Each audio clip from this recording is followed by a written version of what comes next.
సాతాను కూడా మనలో ఉన్న ప్రతి లోపాన్ని వెతుకుతూ ఉంటాడు. మన ప్రతి బలహీనతలను వెతుకుతూ ఉంటాడు.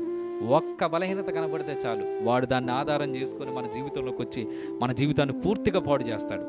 మన బలహీనత అపవాది యొక్క బలము, మన బలహీనత అపవాది యొక్క ఆధారం. వాడు దాన్ని ఆధారం చేసుకొని మన జీవితాన్ని సర్వనాశనం చేస్తాడండి. మన చిన్న చిన్న బలహీనతను వాడుకొని వాడు పూర్తిగా మనల్ని దేవునికి దూరం చేస్తాడు.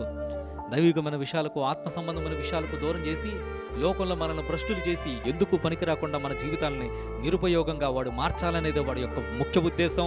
దేవుని బిడ్డలారా, ఎప్పుడు మీ బలహీనతలు దెయ్యానికి ఇవ్వద్దు. మీ బలహీనతలు దేవుని చేతుల్లో పెట్టండి. వాటిని బలముగా మార్చి ఆయన మిమ్మల్ని బలపరచడానికి అత్యంత సిద్ధంగా ఉన్నాడు. మీ బలహీనత దేవుని చేతుల్లో పెడితే ఆయన తన బలాన్ని మీ చేతుల్లో పెట్టి మిమ్మల్ని బలపరుస్తాడు.